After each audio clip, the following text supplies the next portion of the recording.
ओम नमो भगवते वासुदेवाय। भागवत पुराण दशम स्कंद 22वां अध्याय चीर हरण। श्री सुखदेव जी कहते हैं, परीक्षित, अब हेमंत ऋतु आई। उसके पहले ही महीने में अर्थात मार्गशीर्ष में नंद बाबा के ब्रज की कुमारियां कात्यायनी देवी की पूजा और व्रत करने लगी। वे केवल हविष्यान ही खाती थी। राजन, वे कुमारी कन्याएं पूर्व दिशा का क्षितिज लाल होते होते यमुना जल में स्नान कर लेती और तट पर ही देवी की बालुकामयी मूर्ति बनाकर सुगंधित चंदन फूलों के हार, भांति भांति के नैवेद्य, धूप दीप, छोटी बड़ी भेंट की सामग्री, पल्लव, फन और चावल आदि से उनकी पूजा करती। साथ ही हे कात्यायनी, हे महामाये, हे महायोगिनी, हे सबकी एकमात्र स्वामिनी, आप नंद नंदन श्री कृष्ण को हमारा पति बना दीजिए।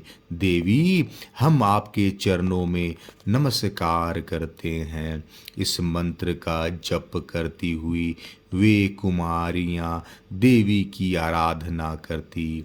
इस प्रकार उन कुमारियों ने, जिनका मन श्री कृष्ण पर निछावर हो चुका था, इस संकल्प के साथ 1 महीने तक भद्रकाली की भली भांति पूजा की कि नंदनंदन श्याम सुंदर ही हमारे पति हो।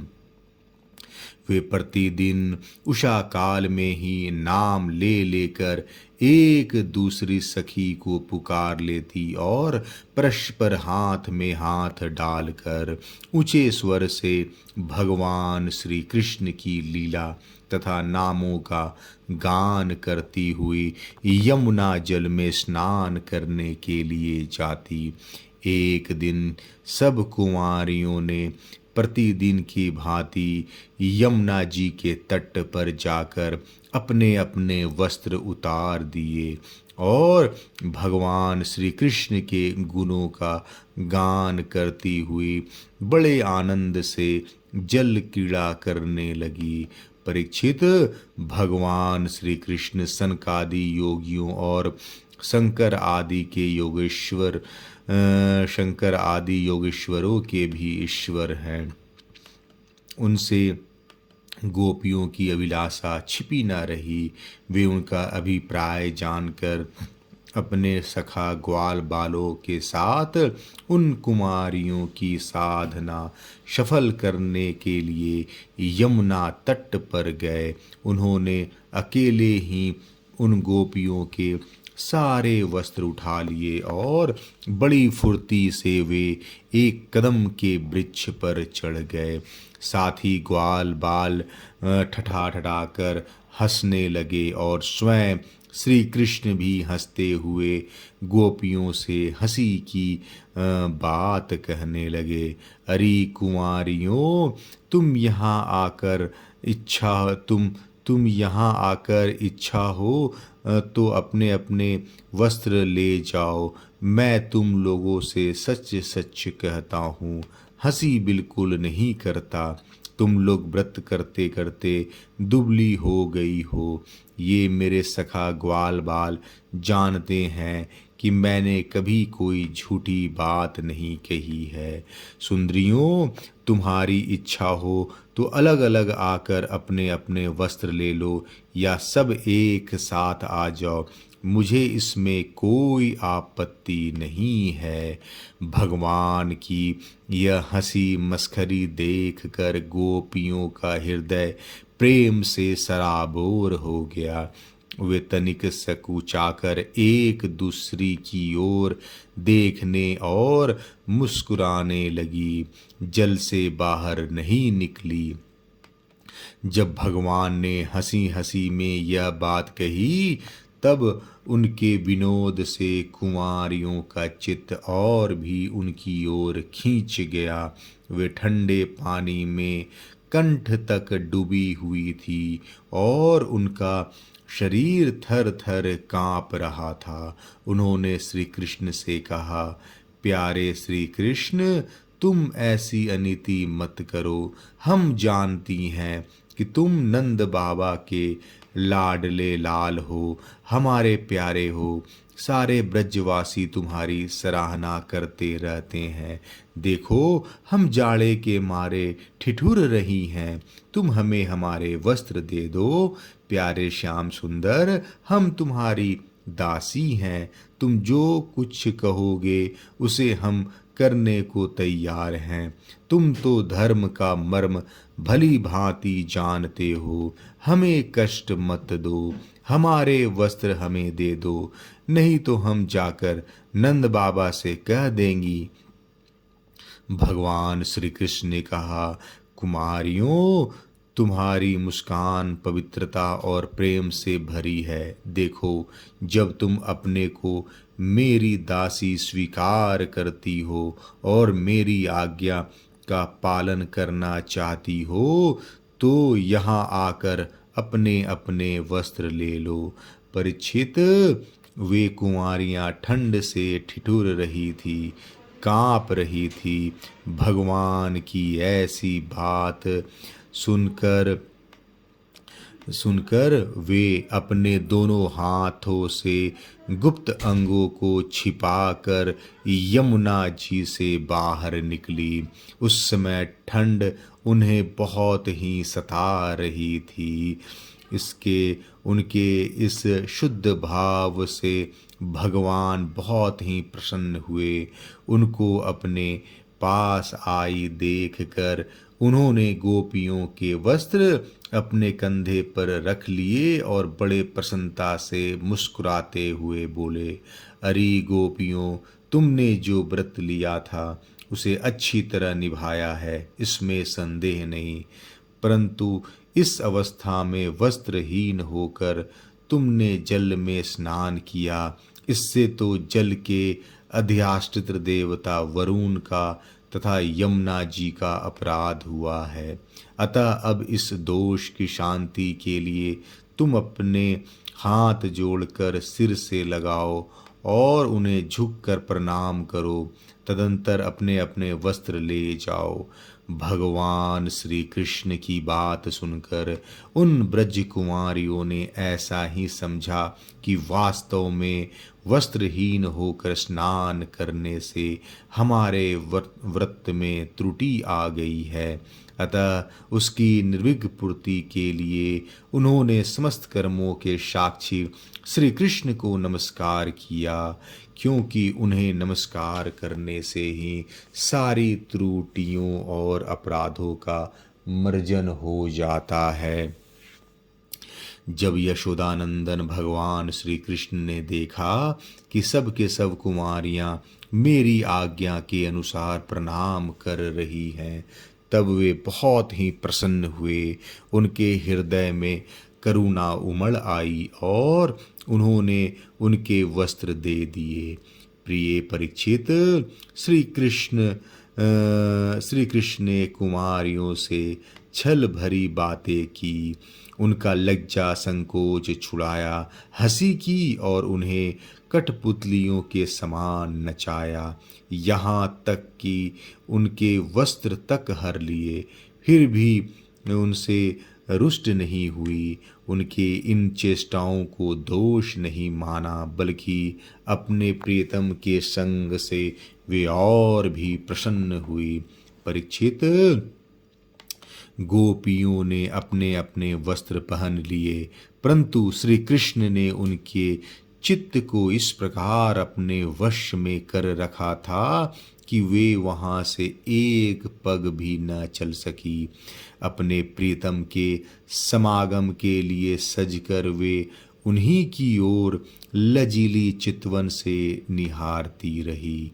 भगवान श्री कृष्ण ने देखा कि उन कुमारियों ने उनके चरण कमलों के स्पर्श की कामना से ही व्रत धारण किया है और उनके जीवन का यही एकमात्र संकल्प है।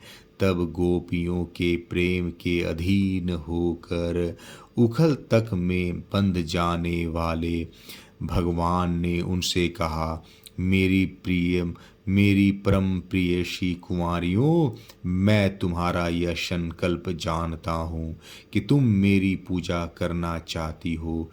मैं तुम्हारी इस अभिलाषा का अनुमोदन करता हूँ। तुम्हारा यह संकल्प सत्य होगा, तुम मेरी पूजा कर सकोगी। जिन्होंने अपना मन और प्राण मुझे समर्पित कर रखा है, उनकी कामनाएं उन्हें सांसारिक भोगों की ओर ले जाने में समर्थ नहीं होता। ठीक वैसे ही जैसे भुने या उबाले हुए बीज फिर अंकुर के रूप में उगने के योग्य नहीं रह जाते। इसलिए कुंवारियों, अब तुम अपने अपने घर लौट जाओ। तुम्हारी साधना सिद्ध हो गई है। तुम आने वाली शरद ऋतु की रात्रियों में मेरे साथ विहार करोगी। सतियों, इसी उद्देश्य से तो तुम लोगों ने यह व्रत और कात्यायनी देवी की पूजा की थी। चीर हरण के प्रसंग को लेकर कई तरह की शंकाएं की जाती है, अतएव इस संबंध में कुछ विचार करना आवश्यक है। वास्तव में बात यह है कि सच्चिदानंद घन भगवान की दिव्य मधुर रसमयी लीलाओं का रहस्य जानने का सौभाग्य बहुत थोड़े लोगों को होता है। जिस प्रकार भगवान चिन्मय हैं, उसी प्रकार उनकी लीला भी चिन्मयी ही होती है। सच्चिदानंद रसमय साम्राज्य के जिस परमोन्नत स्तर में यह लीला हुआ करती है, उसकी ऐसी विलक्षणता है कि कई बार तो ज्ञान विज्ञान स्वरूप विशुद्ध चेतन परम ब्रह्म में भी उसका प्राकट्य नहीं होता। और इसलिए ब्रह्म साक्षात्कार को प्राप्त महात्मा लोग भी इस लीला रस का स्वादन नहीं कर पाते। भगवान की इस परम उज्ज्वल दिव्य रस लीला का यथार्थ प्रकाश तो भगवान की स्वरूप भूता हार्दनी शक्ति नित्य निकुंजेश्वरी श्री वृषभानु नंदिनी श्री राधा और तदगंत भूता प्रेममयी गोपियों के ही हृदय में होता है। और वे निरावरण होकर भगवान की इस तरह इस परम अंतरंग रसमयी लीला का क्षमा स्वादन करती हैं। यूं तो भगवान के जन्म कर्म की सभी लीलाएं दिव्य होती हैं, परंतु व्रज की लीला ब्रज में निकुंज लीला और निकुंज में भी केवल रसमय गोपियों के साथ होने वाली मधुर लीला तो दिव्य और सर्वगुहातम है। यह लीला सर्वसाधारण के सम्मुख प्रकट नहीं है, अंतरंग लीला है और इसमें प्रवेश का अधिकार केवल श्री गोपी जनों को ही है। अस्तु दशम स्कंद के 21वें अध्याय में ऐसा वर्णन आया है कि भगवान की रूप माधुरी वंशध्वनि और प्रेममय लीलाएं देख सुनकर गोपियां मुग्ध हो गई। 22वें अध्याय में उसी प्रेम की पूर्णता प्राप्त करने के लिए वे साधन में लग गई हैं। इसी अध्याय में भगवान ने आकर उनकी साधना पूर्ण की है। यही चीर हरण का प्रसंग है। गोपियाँ क्या चाहती थी, यह बात उनकी साधना से स्पष्ट है। वे चाहती थी श्री कृष्ण के प्रति पूर्ण आत्मसमर्पण, श्री कृष्ण के साथ इस प्रकार घुल मिल जाना कि उनका रोम रोम मन प्राण संपूर्ण आत्मा केवल श्री कृष्णमय हो जाए। शरत काल में उन्होंने श्री कृष्ण की वंशी ध्वनि चर्चा आपस में की थी। हेमंत के पहले ही महीनों में अर्थात भगवान के विभूति स्वरूप मार्गशीर्ष में उनका साधना प्रारंभ हो गई है। विलंब उनके लिए असहाय था। जाड़े के दिन में वे प्रातः काल ही यमुना स्नान के लिए जाती। उन्हें शरीर की परवाह नहीं थी। बहुत सी कुंवारी ग्वालिनें एक साथ ही जाती। उनमें ईर्ष्या द्वेष नहीं था। वे ऊंचे स्वर से श्री कृष्ण का नाम कीर्तन करती हुई जाती। उन्हें गांव और जाति वालों का भय नहीं था। वे घर में भी हविष्यान का ही भोजन करती। वे श्री कृष्ण के लिए इतनी व्याकुल हो गई थी कि उन्हें माता पिता तक का संकोच नहीं था। वे विधि पूर्वक देवी की बालुकामय मूर्ति बनाकर पूजा और मंत्र जप करती थी। अपने इस कार्य को सर्वथा उचित और प्रशस्त मानती थी। एक वाक्य में उन्होंने अपना कुल, परिवार, धर्म, संकोच और व्यक्तित्व भगवान के चरणों में सर्वथा समर्पण कर दिया था। वे यही जपती रहती थी कि एकमात्र नंद नंदन ही हमारे प्राणों के स्वामी हो।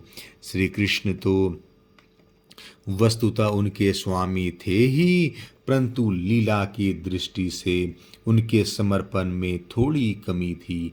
वे निरावरण रूप से श्री कृष्ण के सामने नहीं जा रही थी। उनमें थोड़ी झिझक थी।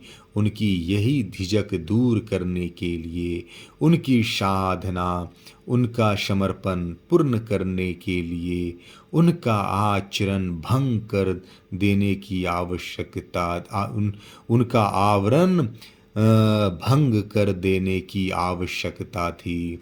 उनका यह आवरण रूप चीर हर लेना जरूरी था और यही काम भगवान श्री कृष्ण ने किया। इसी के लिए वे योगेश्वर के ईश्वर भगवान अपने मित्र ग्वाल बालों के साथ यमुना तट पर पधारे थे।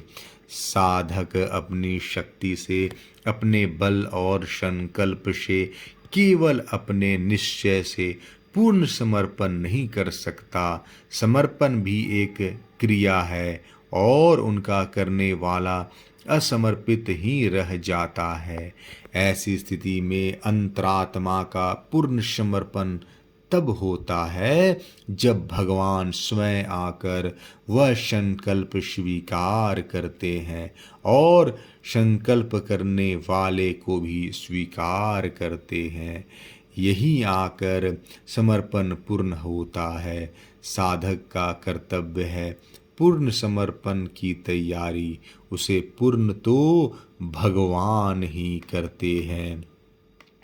भगवान श्री कृष्ण यूं तो लीला पुरुषोत्तम हैं, फिर भी जब अपनी लीला प्रकट करते हैं तब मर्यादा का उल्लंघन नहीं करते, स्थापना ही करते हैं।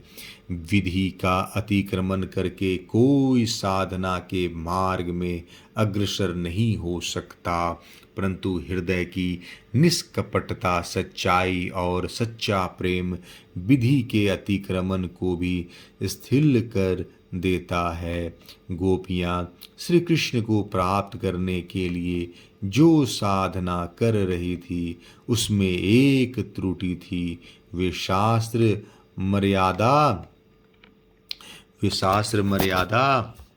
और परंपरागत सनातन मर्यादा का उल्लंघन करके नग्न स्नान करती थी। यद्यपि उनकी यह क्रिया अज्ञान पूर्वक ही था, तथापि भगवान के द्वारा इसका मार्जन होना आवश्यक था। भगवान ने गोपियों से इसका प्रायश्चित भी करवाया।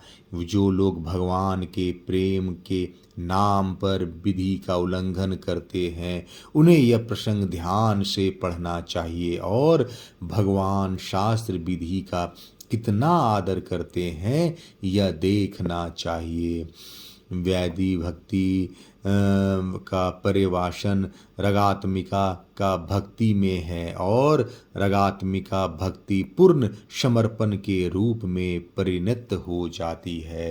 गोपियों ने वैदी भक्ति का अनुष्ठान किया। उनका हृदय तो रागात्मिका के भक्ति से भरा हुआ था। अब पूर्ण समर्पण होना चाहिए। चीर हरण के द्वारा वही कार्य संपन्न होता है। गोपियों ने जिनके लिए लोक परलोक स्वार्थ परमार्थ जाति कुल पुरजन परिजन और गुरुजनों की परवाह नहीं की, जिनकी प्राप्ति के लिए ही उनका यह महान अनुष्ठान है, जिनके चरणों में उन्होंने अपना सर्वस्व निछावर कर रखा है, जिनके निरावर मिलन की एकमात्र विलासा है, उन्हीं निरावरण रसामय भगवान श्री कृष्ण के सामने वे निरावरण भाव से न जा सके। क्या यह उनकी साधना की अपूर्णता नहीं है? अवश्य है। और यह समझकर ही गोपियां निरावरण रूप से उनके सामने गई। श्री कृष्ण चराचर प्रकृति के एकमात्र अधीश्वर हैं और समस्त क्रियाओं के कर्ता भोक्ता और साक्षी भी वही हैं। ऐसा एक भी व्यक्त या अव्यक्त पदार्थ नहीं है जो बिना किसी पर्दे के उनके सामने न हो। वही सर्वव्यापक अंतर्यामी है। गोपियों के गोपों के और निखिल विश्व के वही आत्मा है।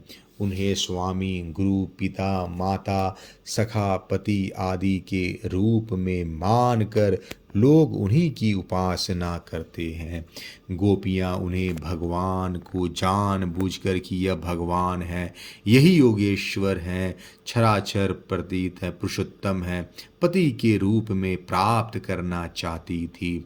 श्रीमद् भागवत के 10वें स्कंद के श्रद्धा भाव से पाठ कर जाने पर यह बात बहुत ही स्पष्ट हो जाती है कि गोपियाँ श्री कृष्ण के वास्तविक स्वरूप को जानती थी, पहचानती थी। वेणु गीत, गोपी गीत, युगल गीत और श्री कृष्ण के अंतर्धान हो जाने पर गोपियों के अन्वेषण में यह बात कोई भी देख सुन समझ सकता है। जो लोग भगवान को भगवान मानते हैं, उनसे संबंध रखते हैं, स्वामी सुहृद आदि के रूप में उन्हें मानते हैं, उनके हृदय में गोपियों के इस लोकोत्तर माधुर संबंध और उसकी साधना के प्रति शंका ही कैसे हो सकती है।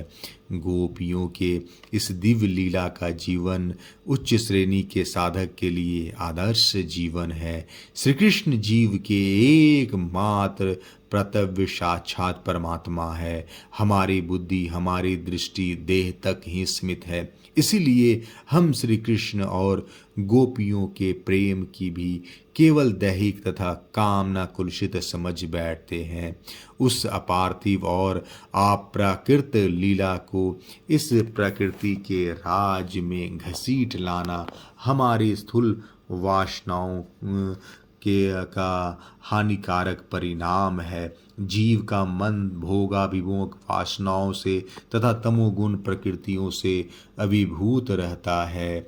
वह विषयों में ही इधर उधर भटकता रहता है और अनेकों प्रकार के रोग शोक से आक्रांत रहता है। जब कभी पुण्य कर्म का फल उदय होने पर भगवान की आचिंत अहेतु की कृपा से विचार का उदय होता है, तब रोग शोक से आक्रांत रहता है।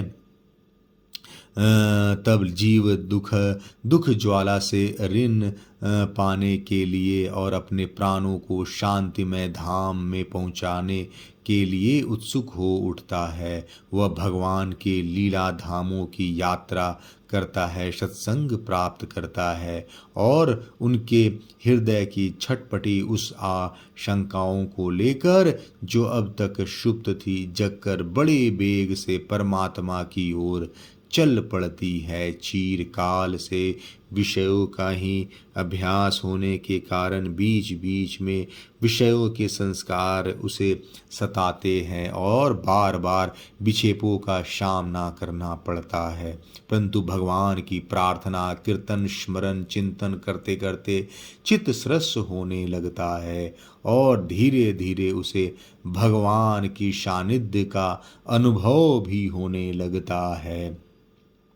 थोड़ा सा रस का अनुभव होते ही चित्त बड़े वेग से अंतर्देशों में प्रवेश कर जाता है और भगवान मार्गदर्शक के रूप में संसार सागर से पार ले जाने वाली नाव पर केवट के रूप में अथवा यो कहें साक्षात विचित्त स्वरूप गुरुदेव के रूप में प्रकट हो जाते हैं। ठीक उसी क्षण अथवा अपूर्णता और सीमा का बंधन नष्ट हो जाता है। विशुद्ध आनंद, विशुद्ध ज्ञान की अनुभूति होने लगती है। गोपियाँ जो अभी अभी साधन सिद्ध होकर भगवान की अंतरंग लीला में प्रविष्ट होने वाली है, चीरकाल से श्री कृष्ण के प्राणों में अपने प्राण मिला देने के लिए उत्कंठित है, शीतलाभ के लिए के समीप पहुंच चुकी हैं अथवा जो नित्य सिद्धा होने पर भी भगवान की इच्छा के अनुसार उनकी दिव्य लीला में सहयोग प्रदान कर रही हैं। उनके हृदय के समस्त भावों के एकांत ज्ञाता श्री कृष्ण बांसुरी बजाकर उन्हें आकृष्ट करते हैं और जो कुछ उनके हृदय में बचे कुचे पुराने संस्कार हैं मानो उन्हें धो डालने के लिए साधना में लगाते हैं। उनकी कितनी दया है, वे अपने प्रेमियों से कितना प्रेम करते हैं, यह सोचकर चित्त मुग्ध हो जाता है, गदगद हो जाता है। श्री कृष्ण गोपियों के वस्त्र के रूप में उनके समस्त संस्कारों के आवरण अपने हाथ में लेकर पास ही कदम के वृक्ष पर चढ़ बैठे थे। गोपियां जल में थी, वे जल में सर्वव्यापक सर्वदर्शी भगवान श्री कृष्ण से मानो अपने को गुप्त समझ रही थी। वे मानो इस तत्व को भूल गई थी कि श्री कृष्ण जल में ही नहीं है, स्वयं जल स्वरूप भी वही है। उनके पुराने संस्कार श्री कृष्ण के सम्मुख जाने में बाधक हो रहे थे।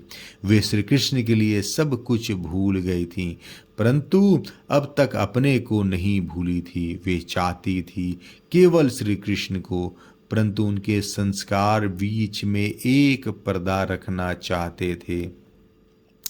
प्रेम प्रेमी और प्रियतमों के बीच में एक पुष्प का भी पर्दा नहीं रखना चाहिए। प्रेम की प्रकृति है सर्वथा व्यवधान रहित अवाद और अनंत मिलन।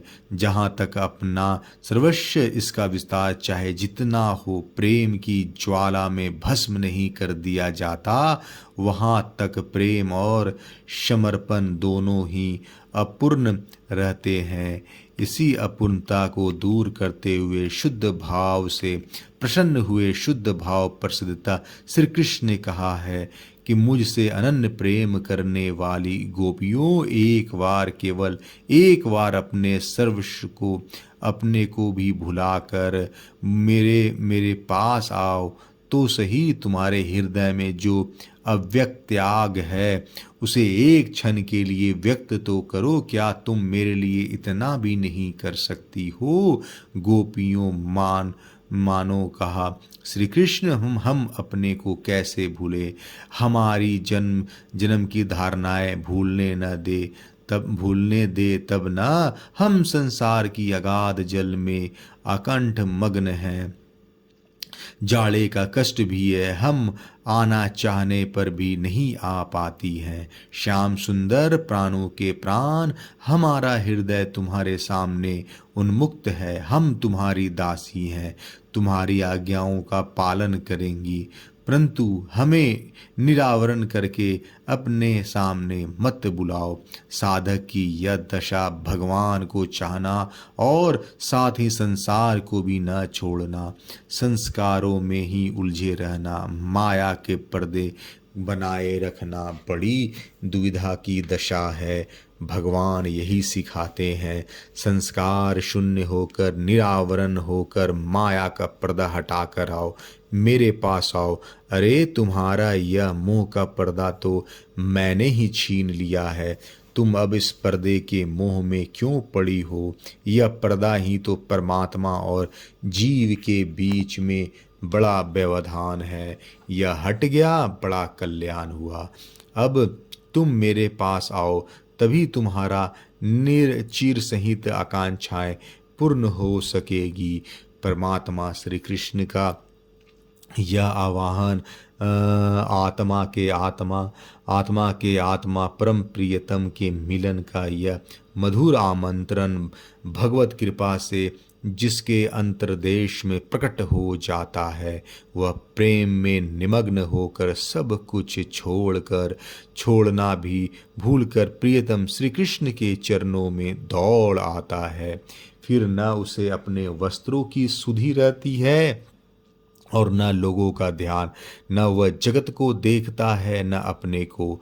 यह भगवत प्रेम का रहस्य है। विशुद्ध और अनन्य भगवत प्रेमी में ऐसा होता ही है। गोपियाँ आईं, श्री कृष्ण के चरणों के पास मुख भाव से खड़ी हो गई। उनका मुख लज्जावनत था। यलकेचित संस्कार शेष श्री कृष्ण के पूर्ण अभिमुख में प्रतिबंधित हो रहा था। श्री कृष्ण मुस्कुराए, उन्होंने इशारे से कहा, इतने बड़े त्याग में यह संकोच कलंक है। तुम तो सदा निष्कलंक हो, तुम्हें इसका भी त्याग, त्याग के भाव का भी त्याग, त्याग की स्मृति का भी त्याग करना होगा। गोपियों की दृष्टि श्री कृष्ण के मुख कमल पर पड़ी। दोनों हाथ अपने आप जुड़ गए और सूर्य मंडल में विराजमान अपने प्रियतम श्री कृष्ण से ही उन्होंने प्रेम की भिक्षा मांगी। गोपियों कि इसी सर्वस्व त्याग ने, इसी पूर्ण समर्पण ने, इसी उच्चतम आत्म विस्मृति ने उन्हें भगवान श्री कृष्ण के प्रेम से भर दिया। वे दिव्य रस के अलौकिक अप्रकृति मधुर के अनंत समुद्र में डूबने उतारने लगी। वे सब कुछ भूल गई, भूलने वाले को भी भूल गई। उनकी दृष्टि में अब श्याम सुंदर थे, बस केवल श्याम सुंदर। जब प्रेमी भक्त आत्मविस्मृत हो जाता है, तब उसका दायित्व प्रियतम भगवान पर होता है। अब मर्यादा रक्षा के लिए गोपियों को तो वस्त्र की भी आवश्यकता नहीं थी, क्योंकि उन्हें जिस वस्तु की आवश्यकता थी वह मिल चुकी थी। परंतु श्री कृष्ण अपने प्रेमी की मर्यादा च्युत नहीं होने देते। वे स्वयं वस्त्र देते हैं और अपनी अमृतमयी वाणी के द्वारा उन्हें विस्मृत से जगाकर फिर जगत में लाते हैं। श्री कृष्ण ने कहा, गोपियों, तुम सती साध्वी हो, तुम्हारा प्रेम और तुम्हारी साधना मुझसे छिपी नहीं है। तुम्हारा संकल्प सत्य होगा। तुम्हारा यह संकल्प, तुम्हारी यह कामना तुम्हें उस पद पर स्थित करता है जो निरस्त संकल्पता और निष्कामता का है। तुम्हारा उद्देश्य पूर्ण, तुम्हारा समर्पण पूर्ण और आगे आने वाले शारदीय रात्रियों में हमारा रमन पूर्ण होगा। भगवान ने साधना सफल होने की अवधि निर्धारित कर दी। इससे भी स्पष्ट है कि भगवान श्री कृष्ण में किसी भी काम विकार की कल्पना नहीं थी। कामी पुरुष के चित्त वस्त्रहीन स्त्रियों को देखकर एक क्षण के लिए भी कब वश में रह सकता है। एक बात बड़ी विलक्षण है, भगवान के सम्मुख जाने के पहले जो वस्त्र समर्पण की पूर्णता में बाधक हो रहे थे, कि विक्षेप का काम कर रहे थे, वही भगवान की कृपा, प्रेम, सानिध्य और वरदान प्राप्त होने के पश्चात प्रसाद स्वरूप हो गए। इसका कारण क्या है? इसका कारण है भगवान से का संबंध। भगवान ने अपने हाथों से उन वस्त्रों को उठाया था, फिर उन्हें अपने उत्तम अंग कंधे पर रखा था। नीचे के शरीर में पहनने की साड़ियाँ भगवान के कंधे पर चढ़कर उनका संस्पर्श पाकर कितनी आप प्रकृति रसात्मक हो गई, कितनी पवित्र कृष्णमय हो गई, इसका अनुमान कौन लगा सकता है। असल में यह संसार तभी तक बाधक और विक्षेपजनक है जब तक यह भगवान से संबंध और भगवान का प्रसाद नहीं हो जाता। उनके द्वारा प्राप्त होने पर तो यह बंधन भी मुक्ति स्वरूप हो जाता है। उनके संपर्क में आकर माया शुद्ध विद्या बन जाती है। संसार और उसके समस्त कर्म अमृतमय आनंद रस से परिपूर्ण हो जाते हैं। तब बंधन का भय नहीं रहता। कोई भी आवरण भगवान के दर्शन से वंचित नहीं रख सकता। नरक नहीं रहता। भगवान का दर्शन होते रहने के कारण वह बैकुंठ बन जाता है। इसी स्थिति में पहुंचकर बड़े बड़े साधक प्राकृत पुरुष के समान आचरण करते हुए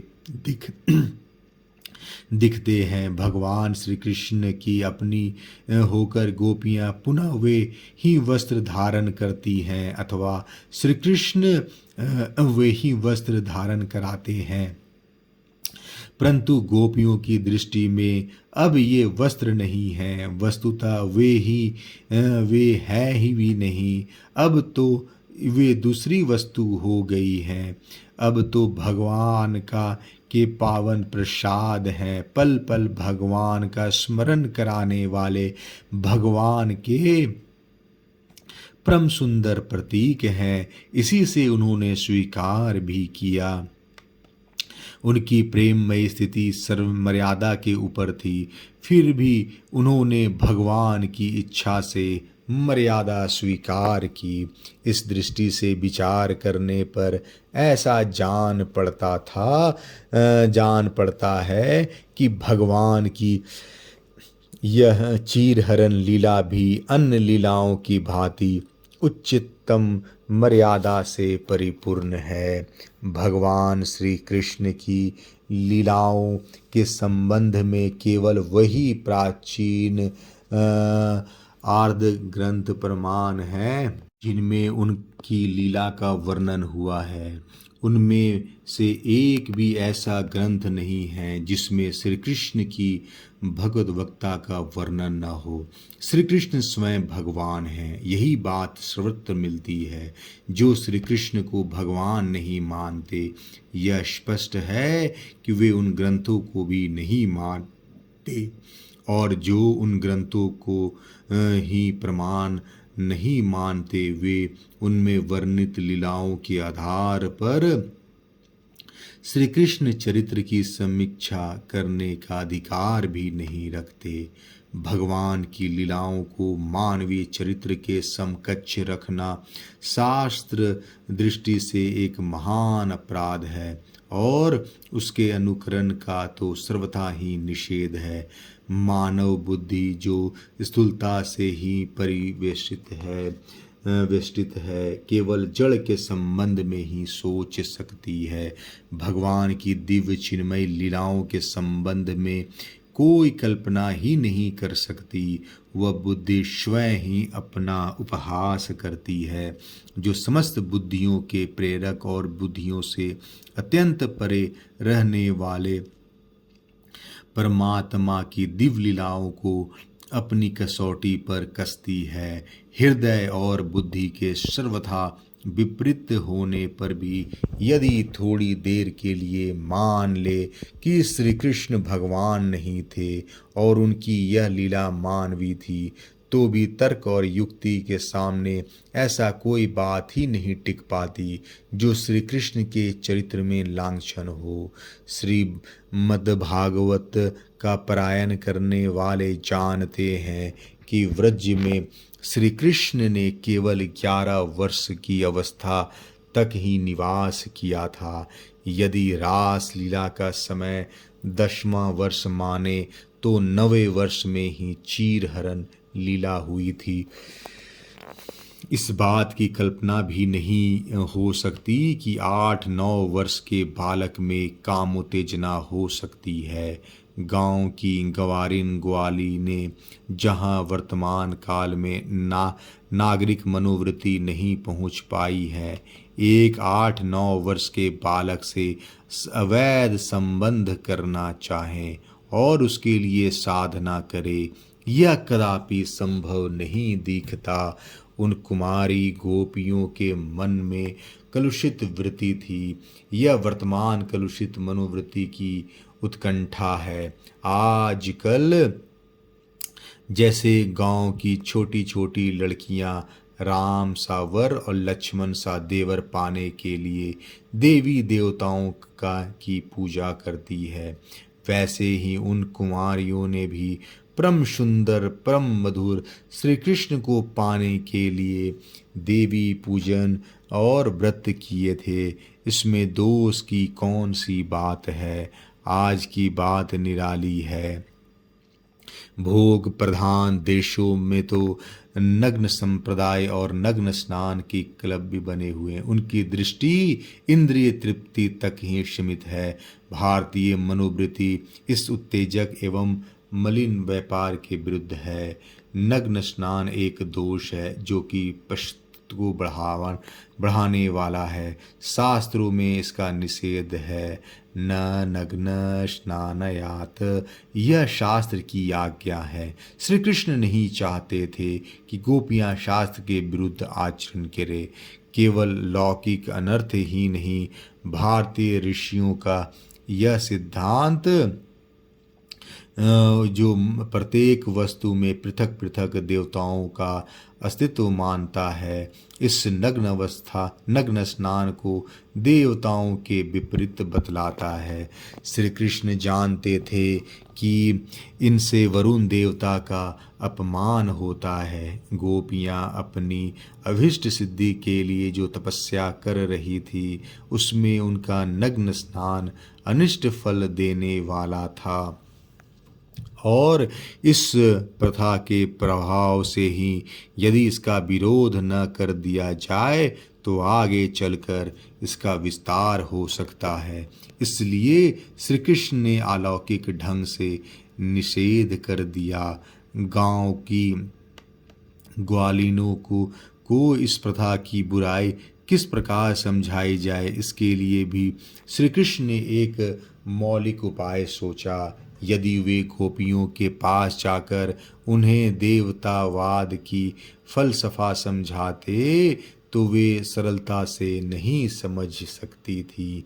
उन्हें तो इस प्रथा के कारण होने वाले विपत्ति का प्रत्यक्ष अनुभव करा देना था और विपत्ति का अनुभव कराने के पश्चात उन्होंने देवताओं के अपमान की बात भी बता दी तथा अंजलि बांधकर क्षमा प्रार्थना रूप प्रायश्चित भी करवाया।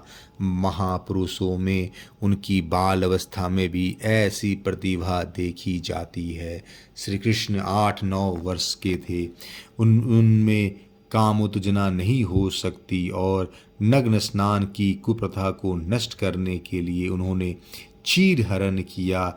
यह उत्तर संभव होने पर भी मूल में आए हुए काम और रमन दोनों शब्दों में कई लोग भड़क उठते हैं। यह केवल शब्द की पकड़ है जिस पर महात्मा लोग ध्यान नहीं देते।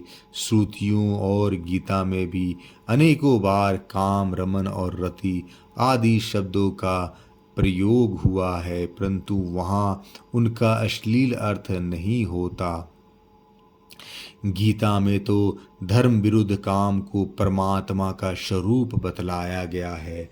महापुरुषों का आत्मरमन, आत्ममिथुन और आत्मरति प्रसिद्ध ही हैं। ऐसी स्थिति में केवल कुछ शब्दों को देखकर भड़कना विचारशील पुरुषों का काम नहीं है।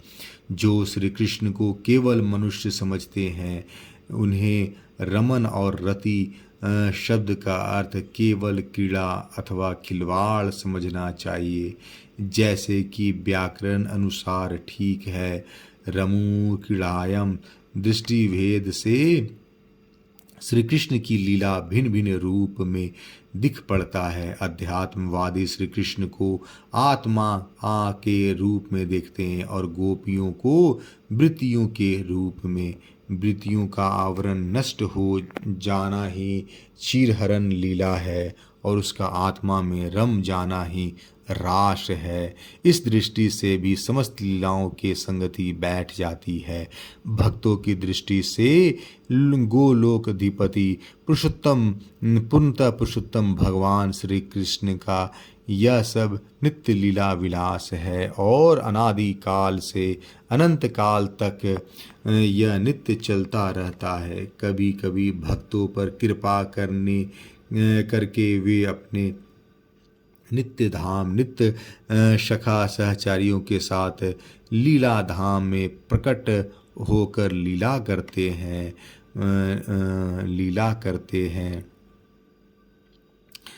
कभी कभी भक्तों पर कृपा करने कि वे नित्य धाम और नित्य सखा सहचर्यों के साथ लीला धाम में प्रकट होकर लीला करते हैं और भक्तों के स्मरण, चिंतन तथा आनंद मंगल की सामग्री प्रकट करके पुनः अंतर्धान हो जाते हैं।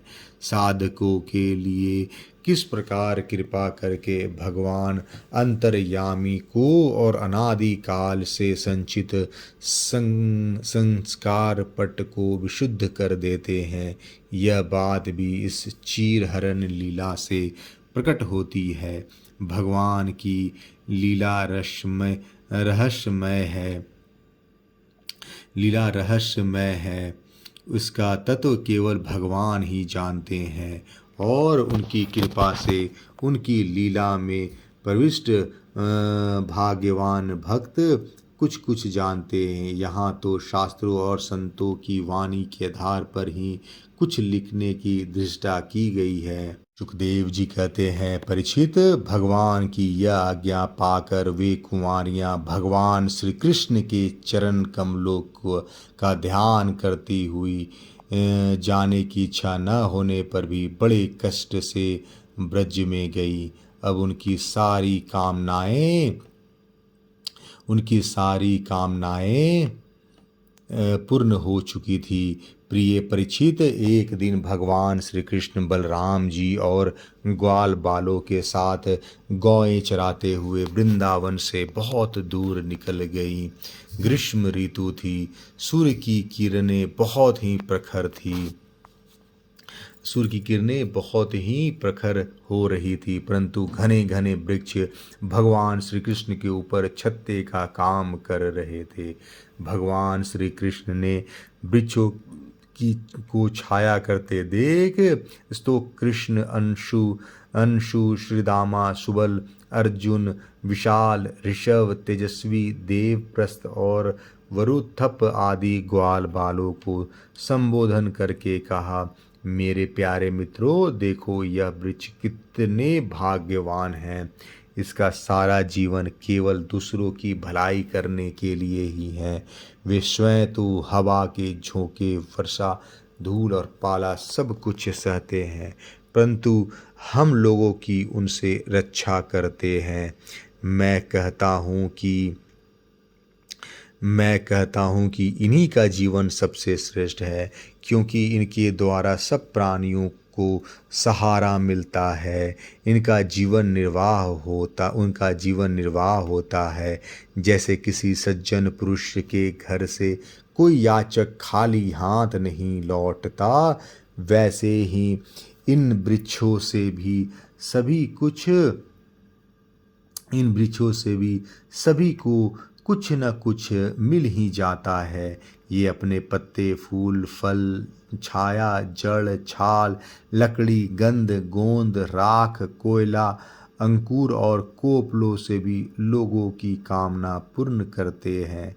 प्यारे, मेरे प्यारे मित्रों, संसार में प्राणी तो बहुत हैं, परंतु उनके जीवन की सफलता इतने में ही है कि जहाँ तक हो सके अपने धन से, विवेक विचार से, वाणी से और प्राणों से भी ऐसे ही कर्म किए जाए जिनसे दूसरों की भलाई हो। परीक्षित, दोनों ओर के वृक्ष नई नई कोपलों, गुच्छों, फल फूलों और पत्तों से लद रहे थे। उनकी डालियां पृथ्वी तक झुकी हुई थी। इस प्रकार भाषण करते हुए भगवान श्री कृष्ण उन्हीं के बीच में यमुना तट पर निकल आए। राजन, यमुना जी का जल बड़ा ही मधुर, शीतल और स्वच्छ था। उन लोगों ने पहले गौओं को पिलाया और इसके बाद स्वयं भी जी भरकर स्वादु जल का पान किया। परीक्षित, जिस समय वे यमुना जी के तट पर हरे भरे उपवन में बड़ी स्वतंत्रता से अपनी गौएं चरा रहे थे, उसी समय कुछ भूखे ग्वालों ने भगवान श्री कृष्ण तथा बलराम जी के पास आकर यह बात कही। 22वां अध्याय समाप्त। जय श्री कृष्ण।